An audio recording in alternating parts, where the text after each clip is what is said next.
لیکن بے حیائی بہت اسپیڈ سے پھیل رہی ہے, بے حیائی بہت تیزی سے پھیل رہی ہے.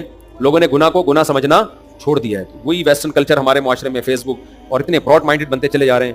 تو میں کہتا ہوں دیکھو یہ تو آپ کے بس میں نہیں روکنا, آپ اس پہ آواز اٹھا سکتے ہو, آپ احتجاج ریکارڈ کروا سکتے ہو تاکہ قانون سازی ہو, لیکن میں آپ کو صحیح بات بتاؤں, اس سیلاب کے آگے 100% بند باندھنا ممکن ہم جیسوں کے لیے نہیں. ہم نے اپنے خاندانوں کو بچانا ہے, بس اس کو فوکس کریں. کام وہ کریں نا جو آسان ہو. پورے ملک میں انقلاب ہمارے جیسوں کے لیے تھوڑی, ہم تو آواز اٹھا سکتے ہیں, جتنا ہو سکے گا کریں گے. ہم اپنی فیملی کو پہ کنٹرول کر سکتے ہیں, آپ نے اپنے خاندان کو کنٹرول کرنا ہے. آپ کہہ سکتے ہو میں تو اپنے خاندان کا فرد ہوں, میں کیسے کنٹرول کروں, میرا تو اپنے خاندان کی عورتوں پہ زور نہیں ہے. بھائی آپ اپنا خاندان بناؤ. دیکھو حضرت حکیم اختر صاحب رحمہ اللہ نے گلستان جوہر میں ایک بہت بڑی زمین خریدی تھی کہ ماحول بہت خراب ہو رہا ہے, تو ہم یہاں انہی کو بسائیں گے جن کا حضرت سے اصلاحی تعلق ہوگا, جو دیندار ہوں گے. وہ پلاٹ انہی کو بکنا شروع ہوئے, تو پوری سوسائٹی نیک لوگوں کی بن گئی ہے. نہیں یہی بات سمجھ میں, پوری سوسائٹی کیا بن گئی؟ نیک لوگوں کی.